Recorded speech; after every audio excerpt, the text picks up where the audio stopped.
Special status అంటూ Jagan నాటకాలాడారు. YS Sharmila.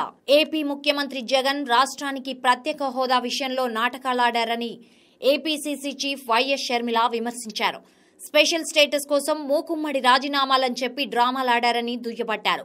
YCP తరపున గెలుపొందిన 23 మంది ఎంపీలు పార్లమెంట్లో ఒక్కరోజు కూడా ప్రత్యేక హోదా గురించి మాట్లాడలేదని చెప్పారు. కాంగ్రెస్ అధికారంలోకి వస్తే ఏపీకి 10 ఏళ్ల పాటు స్పెషల్ స్టేటస్ ఇస్తామని తెలిపారు.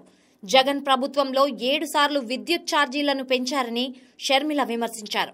విజయవాడలోని ఓ కన్వెన్షన్ సెంటర్లో కాంగ్రెస్ నేతలతో ఏర్పాటు చేసిన సమావేశంలో షర్మిల మాట్లాడుతూ ఈ వ్యాఖ్యలు చేశారు. రాష్ట్ర ప్రయోజనాలను జగన్ తాకట్టు పెట్టారని షర్మిల దుయ్యబట్టారు. షర్మిల రేపు ఢిల్లీకి వెళ్లి కాంగ్రెస్ పెద్దలతో ఎన్నికల్లో పోటీ చేయబోయే అభ్యర్థుల జాబితాపై ఆమె చర్చించనున్నట్టు సమాచారం.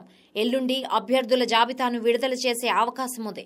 ఇప్పటికే జాబితా సిద్ధమైనట్టు తెలుస్తోంది. కాంగ్రెస్ పార్టీ నుండి పోటీ చేసేందుకు 1500 దరఖాస్తులు వచ్చినట్టు షర్మిల ఇంతకు ముందే వెల్లడించారు.